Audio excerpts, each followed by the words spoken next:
Hey guys, in this episode of our rhythm tutorials, I would like to show you a method of practicing that I love because it really expands my rhythmic understanding.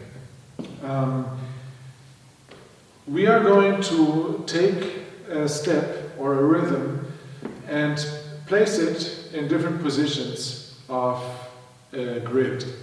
We're going to do it in an 8th note grid, 1 and 2 and 3 and 4 and etc. But the same concept can be applied to triplet or 16th note grids as well.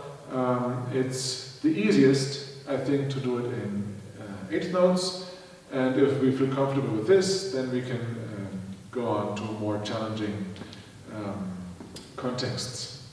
So first of all, I need some step or some motif that I can then move to different places. And for the sake of simplicity, I will stick with the shimsham break that I have used before and that I think most of us know. I do it like this: 1, 2, 1, 2, 3, 4, 1, 2, 3, 4, 1, 2, 3. And I don't care at all how you dance it. It's just good if we have the same rhythm. So other than traditionally, I do not swing it now for the sake of this exercise. I do it in a straight feel.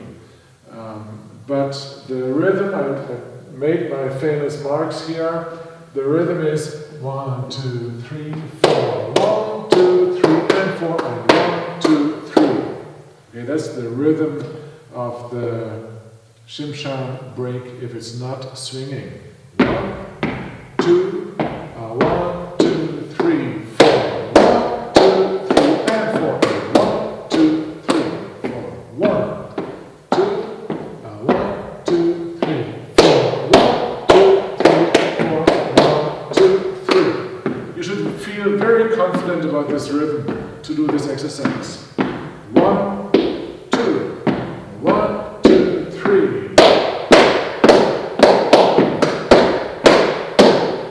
If you know the rhythm, you can dance it with the original step or any other step that you like to do. 1, 2, 1, 2, 3.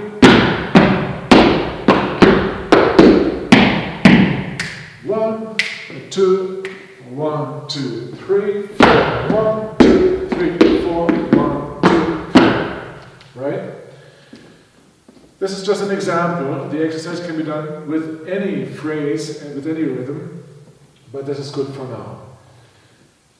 What we have already done is to put this step to a different position and placing it on a different beat.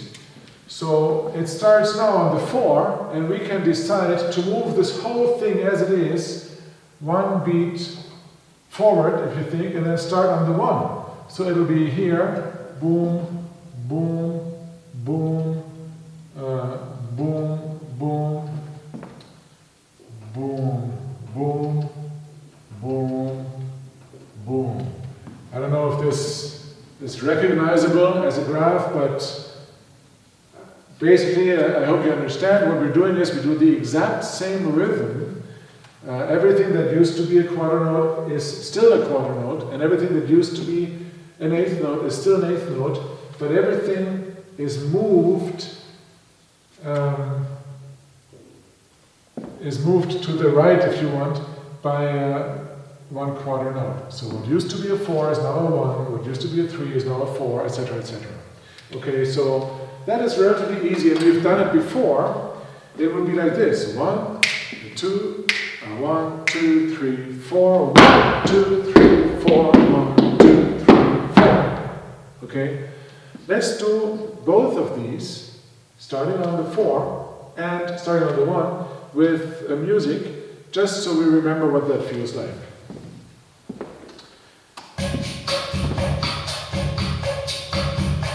It's just a slow bossa feel to keep things easy now. Starting on the 4, the 2, 1, 2, 3, 4, 1, 2, 3, 4, 1, 2, 3, 4, 1, 2, 1, 2, 3, 4, 1, 2, 3, 4, 1, 2, 3, 4, 1, 2, 1, 2, 3. on the 1. 1, 2, 1, 2, 3, 4. 1, 2, 3, 4. 1, 2, 1, 2, 3, 4. 1, 2, 1, 2, 3, 4. Let's do it on the 2. 1, 2, 1, 2, 3, 4. 1. A 2. 1, 2, 3, 4.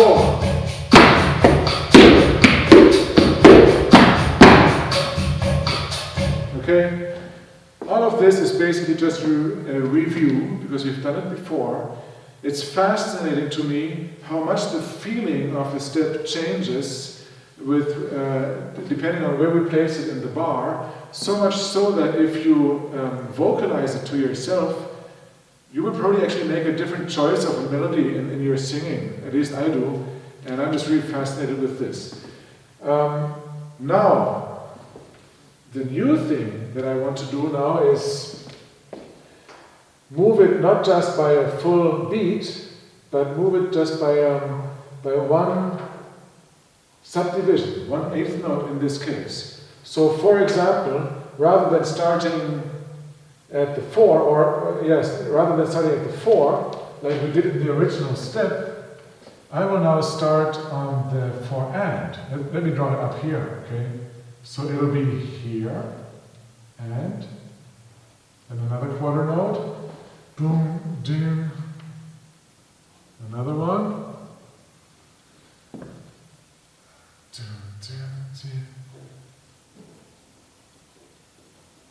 boom, boom.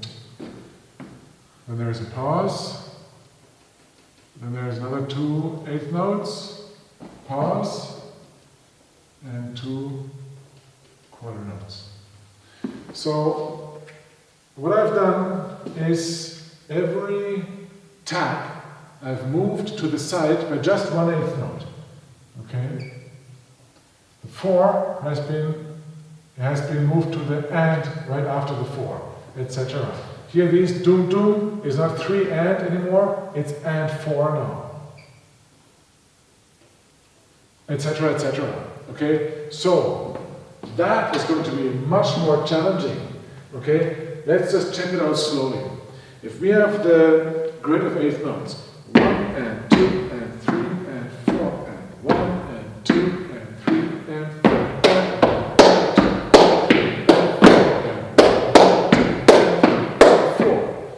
That is the new rhythm of our Shim-Sham break now. 1, 2, 3, 4.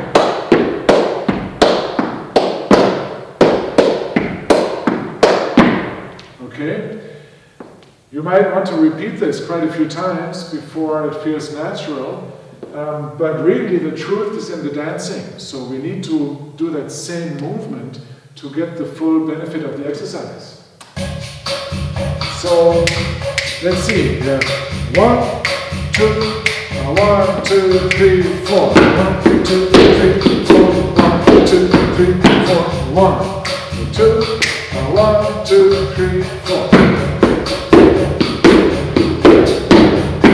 1, 2, 1, 2, 3, 4. 1, 2, 3, 4. 1, 2, 3, 4. 1, 2. I hope this makes sense. If you feel it's difficult, as always, it's good to do it really slowly. And also, another good way of getting into it, if you find it difficult, is to check out which of the phrases are approaching a beat or going away from a beat. Like now we have this, what used to be like 3 and, like going away from a beat, is now getting to a beat, and 4. It's a whole different feeling to this moment of that first hop step, right? Etc. etc. So unless we can feel it strongly as a physical experience, we're not getting the benefit of the exercise. So we have to do it really slowly. 1 and 2 and 3 and 4. 1, 2 and 3. and 1, and 2, and 3, and 4, and 1, 2, 3, 4, 1, 2, 3, 4, 1, 2, 3, 4, 1, 2, 3, 4, 1, 2, 3, 4, 1, 2, 3, 4, right? I'm sure if you do it at the right tempo and really get it, you will also feel that it's a different step now. It feels different internally and it sounds very different. In fact, even if you did play this as a melody with a melodic instrument and you do this, you place it at a different position in the bar, the sensation to an audience will be so different that sometimes an audience will not recognize the melody as the same melody. So it's a very powerful tool, and it obviously makes us much stronger, and it's great for the improvisation because out of one step we now get all these opportunities and all these options. Okay, so obviously the next steps would be to start this on the 1 and, on the 2 and, etc. And for lack of time, we're not going to do this together, but if you like it, you can spend a lot of time with this exercise. Have fun.